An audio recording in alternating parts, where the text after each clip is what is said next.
الرحمن الرحيم.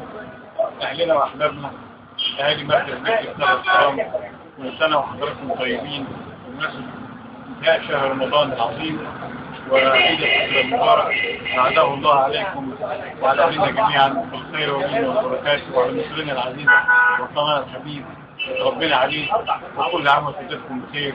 صفوة عبد الله. كل سنة وانتم طيبين، عيد سعيد عليكم وعلى المسلمين كلهم بخير، وان شاء الله نشوفكم بعد العيد في احسن حال ان شاء الله. شكرا. طبعا انا بنتهز الفرصه الجميله ديت. اول شهر رمضان كريم يمر علينا بعد ثوره 25 يناير، ثوره مباركه، وعدى علينا الشهر الحمد لله بكل خير، وبهنئ كل شباب بركة السبع، وكل رجال بركة السبع، وكل سيدات بركة السبع، فتيات بركة السبع. بهنئ أهل بلدي بالكامل بالعيد السعيد، وبتمنى يا رب يكون عيد سعيد عليهم جميعا. كل سنة وانتم طيبين، ويا رب تنتهي الأيام اللي جاية على خير وبركة، وتنتهي كمان الانتخابات، والعيد اللي جاي نهنئ مصر مستقرة ومصر آمنة ومصر مدارة بكافة مؤسساتها وهيئاتها اللي تشتغل جميعا تحت راية الحب للوطن ومصالح الناس والجميع. طبعا أنا هنوه على جزئية بسيطة جدا قبل انتهاء تهنئتي ليهم.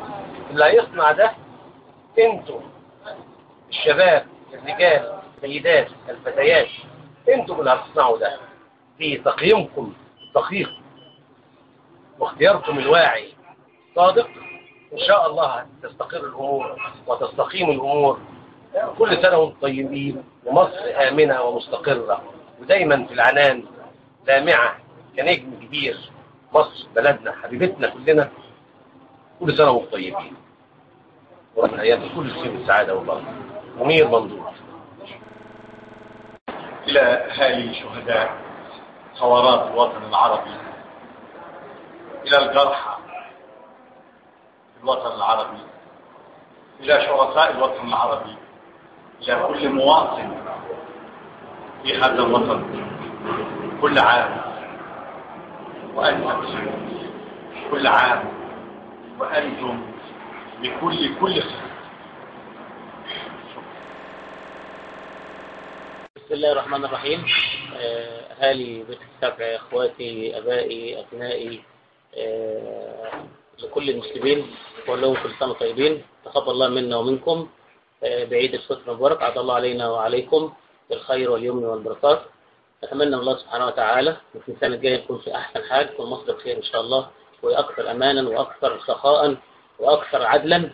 خلاص، ونتمنى أن في هذه السنة نختار مجلس الشعب اللي يكون العادل فعلا، الأمين على هذا الشعب، ونختار الحاكم فعلا العادل الأمين. نفسنا نشوف بقى زمن عمر بن الخطاب، زمن العدل، زمن السخاء، زمن الحب.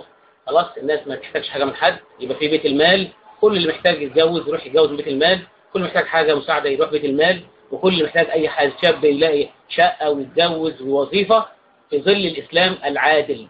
وطبعا اللي بيحمي إخواتنا النصارى قبل ما بيحمينا احنا كمان. تمام؟ فهذا هو الإسلام السمح العدل. هذه هي أيديولوجية حزب النور. حزب النور لكل المصريين، مش للإسلاميين أو للسلفيين أو لأنصار السنة أو الإخوان، لا، لكل المصريين. كل المصريين، احنا شعب واحد على أرض واحدة، نستمتع بهذه الأرض كلنا جميعا، نستنشق من هواء واحد ونأكل من تربة واحدة. خلاص، فكلنا لنا نفس الحقوق، والاستواء في الحقوق ده زي ما ليك زي ما عليك. تمام؟ فاحنا نتمنى ان شاء الله ان هذا العيد يكون عيد سعيد علينا، والعيد الجاي يبقى افضل واحسن لكل المصريين، وكل سنة وحضراتكم بخير. محمود الشيخ، اخوكم محمود عوض الشيخ، امين حزب النور في مركز ومدينة بركة السبع. باسمي وباسم أعضاء حزب الحرية والعدالة ببركة السبع، أتقدم بخالص التهنئة لجميع أهالي بركة السبع الكرام. بسم الله الرحمن الرحيم. بمناسبة حلول عيد الفطر المبارك، أهنئ أهالي مركز ومدينة بركة السبع الكرام بالعيد الفطر المبارك، أعاده الله عليهم جميعا بالخير واليمن والسعادة والبركات، وعلى مصرنا الحبيبة بالخير والسعادة. وأود في هذه المناسبة السعيدة أن أطلب وأناشد كل في موقعه أن يعمل ويجتهد في مجال عمله ليرتفع شأن وطننا العزيز في ظل الظروف الراهنة التي يمر بها العالم من حولنا. أناشد أهالي المركز والمدينة بالانضباط في العمل والانضباط في الشارع والالتزام بحق الغير، وأن نفرق بكل فكر وبكل عقل بين الحرية والفوضى وما بينهما شاسع جدا. الحرية إذا زادت تنقلب إلى فوضى. بنرجو فور انتهاء جلسة العيد كل نعود لصوابه، تعود بركة السبع مدينة هادئة جميلة كما عاهدنا في أهلها على الإصلاح الشامل لتكون مدينة عظيمة، مدينة جميلة، ليس بالكلام ولكن بالعمل. كل واحد يلتزم بحق المدينة عليه من نظافة وتجميل وعدم إشغال والالتزام بالتواجد في الأسواق وفي أماكن البيع والرصيف للمشاة والمحافظة على البيئة والمحافظة على التلوث والمحافظة على النهر الخالد والبحر الذي يخترق البلد. هتبقى البلد إن شاء الله بلد كويسة، ونتمنى للجميع التوفيق إن شاء الله، وكل عام وانتم بخير بإذن الله. أهلي وعشيرتي وأبنائي شباب بركة السبع العظام، كل عام وأنتم جميعا بخير. وأدعو الله سبحانه وتعالى أن تجيء مثل هذه الأيام وأن تكون مصر آمنة مطمئنة وسائر بلاد المسلمين. والحقيقة لي عليكم عتاب، وعتاب الأب لأبنائه. نحن نتكلم كثيرا ولا نفعل شيئا، ولذلك أقول أدعو الله سبحانه وتعالى أن يجعلنا قوما فعالين لا قوما قوالين.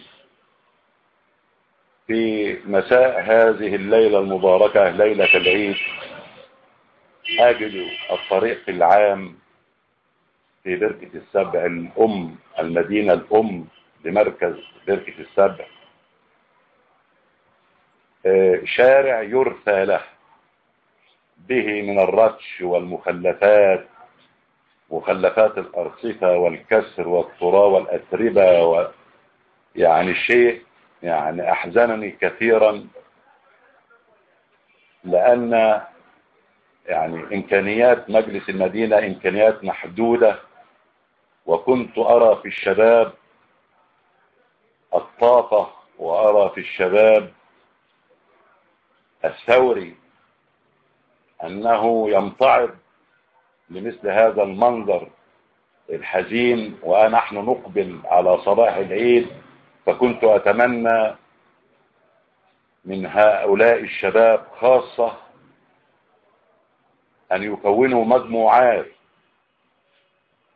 لنظافة هذه الوصلة البسيطة من الطريق السريع حتى لغاية البحر، وهي يعني ملتقى كل الناس تمشي في هذه الوصلة من جميع البلاد، من جميع بلاد المركز. فكنت أتمنى أن أرى في صباح العيد منظرا غير الذي أراه. كنت أتمنى أن يكون الشباب مجموعات بالاتفاق حتى مع السيد رئيس مجلس المدينة ومع بعض الإخوة الفلاحين المحترمين اللي عندهم جرارات زراعية. وكنت أتمنى أن يتطوع الشباب في هذه الليلة المباركة ويعمل على إزالة هذه المخلفات. كان منظرا سوف يكون له مردود في نفس كل مواطن ينتمي إلى هذا المركز، وكان سوف يكون للشباب منزلة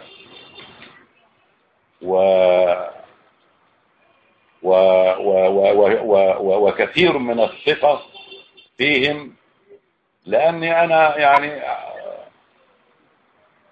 من الناس اللي تجاوزوا سن 60 سنة. لو رأيت هذا المنظر لكنت تعاونت معهم ونزلت معهم وساعدتهم في هذا الموضوع، ومسكت بنفس المقاشة لتنظيف مدينتي بركة السبع. أدعو الله سبحانه وتعالى، هذا شيء قليل من كثير. مرة أخرى أقول لكم كل عام وأنتم جميعا بخير، وأدعو الله سبحانه وتعالى أن تجيء علينا وعلى مصر مثل هذه الأيام، وتكون البلد قد استقرت ووضعت نفسها على الطريق السليم. أدعو الله سبحانه وتعالى أن نكون جميعا على قلب رجل واحد، وأن تتغير كل سلوكياتنا إلى الأفضل وإلى الأحسن. نفسي أيام زمان ترجع تاني، الصغير يحترم الكبير، والكبير يحنو ويعطف على الصغير. نفسي الصغير لما يبقى راكب مواصلة عامة ويرى رجلا عجوزا يقف ويجلسه. نفسي أشوف الشاب يقف لامرأة حامل ويجلسها مكانه في المواصلة العامة. نفسي الشاب الصغير يحافظ على أخواته البنات، وأن يعود الزمن الجميل مرة أخرى يتسم بالتراحم والحب والوئام. وكل عام وانتم بخير.